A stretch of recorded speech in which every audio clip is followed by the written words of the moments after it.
Okay. Gaddar కూతురికి తెలంగాణ సాంస్కృతిక సారథి పదవి ఇవ్వడం మీకు మీకు నచ్చుతుందా? లేదంటే మీరేమన్నా దానికి వ్యతిరేకంగా ఉన్నారా? నేను యాక్చువల్గా అది ఆ అమ్మాయి దానికి ఫిట్ కాదు, వెన్నెల ఫిట్ కాదు. నేను వెన్నెలతో కూడా చెప్పిన ఈ మాట.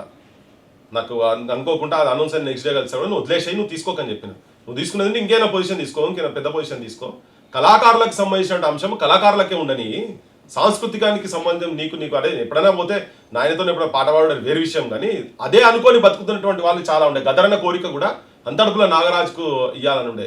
ఆయన ఆ ధూమ్ధామ్ అనే పదానికి వన్నె తెచ్చిన అతను. ఆయన ధూమ్ధామ్ పదమే ఆయనే అసలు. ధూమ్ధామ్ అనేది ఎవరైనా మళ్ళీ పేరు చెప్పండి. అంతడుపుల నాగరాజు టీఆర్ఎస్ లో దాదాపు 4-5 మోర్ దెన్ 2 టర్మ్స్ సాంస్కృతిక విభాగానికి అధ్యక్షుడు ఉండే. రసమై బాలకిషన్ ఎక్కడ మీటింగ్ పెట్టినా నాగరాజు లేని నడవలే. ఆయన అసలు ఎప్పుడో ఎమ్మెల్యే మంత్రి కావాల్సినాడు. నాతో గదరనే నాతో ఖుద్ చెప్పిండు, అరే నాగరాజుకు జరిగింది, మోసం జరిగింది. కాంగ్రెస్ లో కూడా చాలా సహకారం చేసిండు, మన గవర్నమెంట్ వచ్చినప్పుడు కూడా సహకారం చేసిండు.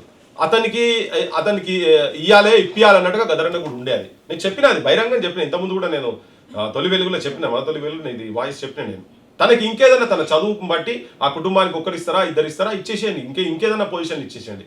కళాకారులకు సంబంధించినటువంటి వాళ్ళది మాత్రం వాళ్ళకి ఇచ్చేది ఉంటే బాగుంటుంది. గదరన్న కోరిక కాబట్టి నేను అంటున్నా, ఎమ్మెల్సీ తీసుకోండి, ఇంకేదో ఎంపీలు తీసుకోండి, ఇంకేమైనా తీసుకుంటుంది. గదరన్న ఉంటే ఆ పొజిషన్ తీసుకోపో నాకు తెలియదు. ఆయన ఎందుకంటే పదవుల గురించి చేసిన అయితే నేను అనుకుంటాను. సరే వీళ్ళు ఏదో కుటుంబ సభ్యులు కావాలనుకున్నారు, తీసుకున్నారు వేరే. కానీ ఇది కాకుండా కనుక వేరే చేసేది ఉంటే న్యాయం జరుగుతుండే అనేది మాత్రం నా వ్యక్తిగత అభిప్రాయం. నాతో షేర్ చేసుకున్న వాటికి నేను చెప్తా ఉన్నాను. ప్రస్తుతం నాకు కూడా చెప్తున్నా, నాకు కూడా అటువంటి వాళ్ళకే ఇవ్వాలని ఉన్నది. కానీ నాకు కూడా వెనలకి ఇచ్చడం ఇష్టం నాకు లేదు. కాంగ్రెస్ వాళ్ళు లేదంటే ఏదో చిన్నది ఇట్లా ఇచ్చి పడేసి దులుపుకుందామని చేస్తున్నారు అన్నట్టు అనిపించింది. అదే చేసింది, వాళ్ళు రాజకీయం చేసింది. అయితే ప్రస్తుతానికి లగచర్లలో భూసేకరణ రద్దు చేసిన రేవంత్ రెడ్డి, ఈ విజయం ప్రజలదంటారా బీఆర్ఎస్ దంటారా? ప్రజలది. బీఆర్ఎస్ ఎట్లయితుంది? బీఆర్ఎస్కి ఏం సంబంధం? బీఆర్ఎస్ వాళ్ళు ఇవన్నిటికీ నాంది పోసిందే వాళ్ళు లక్షతో కొట్టిపోయలేదా? బీఆర్ఎస్ వాళ్ళది ఏం రోలు? బీఆర్ఎస్ వాళ్ళ సంబంధం ఏంది? ఆ తిరుగుబాటు దాదాపు 10 నెలల నుంచి నడుస్తుంది. అంతకుముందు కూడా ఈ వీటికి అగేన్స్ట్ గా పోలేపల్లి ఉద్యమాలు జరగలేదా? ఒకవేళ అది బీఆర్ఎస్ అంటే ఆ ఉద్యమాలను అవమానపరిచిన వాళ్ళం అవుతాం మనం ఆ టాక్ కూడా తీసుకురావద్దు అసలు.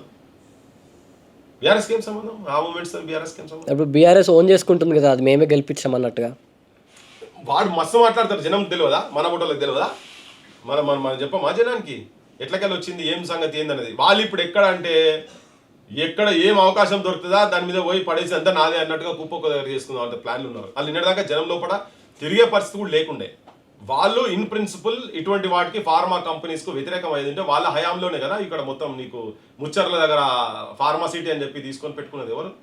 చెరువులు కుంటలు మొత్తం పొల్యూట్ ఎట్లయినాయి? బీఆర్ఎస్ వాళ్ళు ఉన్నప్పుడు కాలేదా? వాళ్ళు మొత్తం డైరెక్ట్ పైప్ లైన్ లేచి చెర్లలకు మూసీలకు వదిలేదా? మరి అప్పుడు వీళ్ళంతా ఏం చేసిండ్రు? ఇలా ఉన్నప్పుడు కూడా వచ్చినాయి కదా. హెట్రోన్కి అయితే డైరెక్ట్ రాజ్యసభనే ఇచ్చిండు కదా.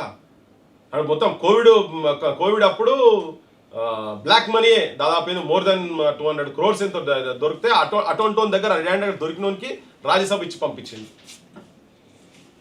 అయితే ప్రస్తుతం మూసీ ప్రక్షాళన గురించి మీ అభిప్రాయం ఏంటి? అసలు మూసీ ప్రక్షాళన గురించి మీరు ఏమంటారు? ఇప్పుడు మూసీ ప్రక్షాళన గురించి అంటే ఇండ్లు కూల్చకుండా మూసీ ప్రక్షాళన చేయలేమా? ఫస్ట్ దానికి ఒక ప్రాపర్ అసలు యాక్చువల్గా ఇప్పుడు మూసీ ప్రక్షాళన అవసరం అనేది నెంబర్ 1. మీరు అవసరం అంటారా కాదంటారా?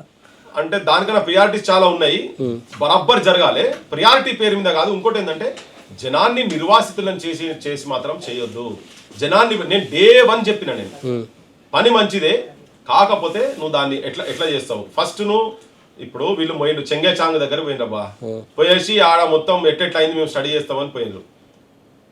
ఆడ 3000 మందిని అక్కడికి వెళ్ళి ఖాళీ చేసేందుకు 4000 సార్ల అక్కడ ఉన్నటువంటి మేయర్ వాళ్ళతోని సంప్రదింపులు జరిపి టీంలు పోయి మాట్లాడి చేసిండ్రు.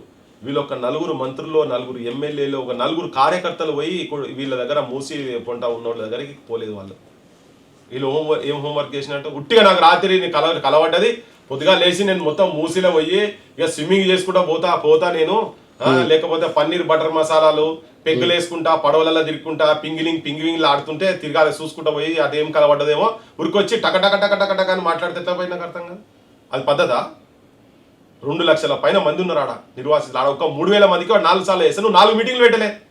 వచ్చి నేను తీసుకోపోయి అవతల పడేస్తాను. ఒక నాగార్జునాన్ని కొట్టి దానికి ఒక ఇంప్రెషన్ ఇచ్చిండు బయట.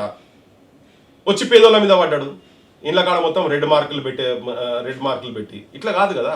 నువ్వు వాళ్ళకు ప్రత్యామ్నాయం చూపించకుండా వాళ్ళ బతుకు మీద కొట్టి వాళ్ళకి నీడ లేకుండా చేసి ఆగం పట్టిస్తే మాత్రం తప్పకుండా వాళ్ళకైతే ఆశ్రయం ఇవ్వకుండా నువ్వు ఎట్లా చేస్తావు? అసలు డబల్ బెడ్రూమ్ ఇస్తున్నా అన్న, డబల్ బెడ్రూమ్ ఇది అది మొత్తం కల్తీ, అది మొత్తం మా మనవాడు గుద్దితే గొడగులినట్టుండే అని చెప్పి ఆ ఎలక్షన్ల ముందు బొచ్చడు పొంగరాలు మాట్లాడారు. అంతా నాణ్యత లేదు, లోపభూయిష్టం మొత్తం.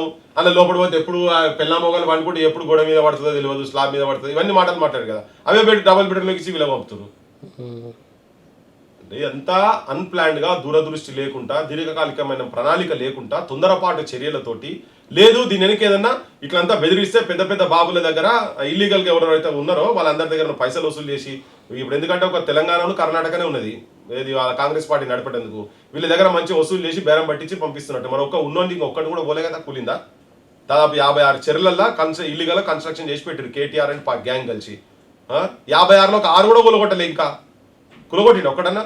ఫామ్ హౌస్లు ఇది తాగాలన్నా, ఇది తినాలన్నా, నీళ్ళల్లో హైదరాబాద్ ప్రజలు అవి తినేటట్టు అయితే నేనెందుకు ముఖ్యమంత్రిని, ఇవన్నీ మాటలు మాట్లాడిండు కదా. మరి ఇప్పుడు అవి వస్తూనే ఉన్నా కదా, ఒక ఫామ్ హౌస్లో కొట్టినావు ఎవరిని అన్నా? ఇప్పుడు దామగుండంలో మంటలు రేగుతున్నాయి. సో అది నేను చాలామంది సైంటిస్టులతో మాట్లాడినా అని చెప్తున్నాడు నేవీ రాడార్ ప్రాజెక్ట్కి. దాన్ని మీరేమంటారు?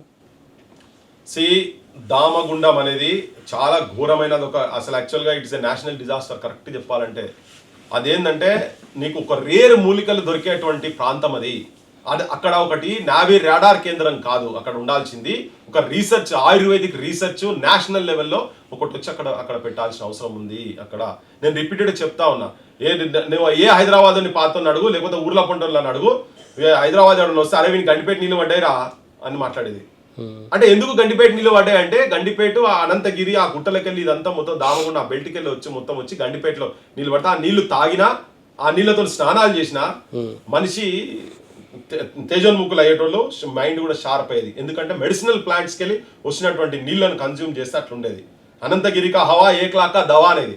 ఆడికి పోతే నువ్వు ఉట్టిగా ఆడ ఆక్సిజన్ లెవెల్స్ ఇవన్నీ ఉండి ఉట్టిగా నువ్వు ఆ ప్రాంతాల్లో తిరిగితే టీవీ పేషెంట్లు వస్తే అప్పుడు ఇంటర్నేషనల్ హాస్పిటల్ ఎప్పుడో ఉంది, నిజాం టైంలో కాడికి వెళ్ళి ఉన్నటువంటి హాస్పిటల్ అక్కడ ఇప్పటికి ఉంది. అది ఇక్కడ కనుక టీబీ రోగం వస్తే ఆడ ట్రీట్ చేసేది. అక్కడ నువ్వు దాన్ని మొత్తం నాశనం పట్టించి అడవిని మొత్తం నాశనం చేసి ఇంకోటి 2 నదులకు పురుడు పోసుకున్నటువంటి బెల్ట్ అది.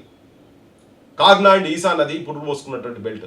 అక్కడ నదులు పురుడు పోసుకున్న దగ్గర నువ్వు అసలు ఏం ముట్టదు కదా. రెండోది అడవి. ఆ అడవి కూడా ఒక రేర్ మూలికలు ఉన్నటువంటి అడవి.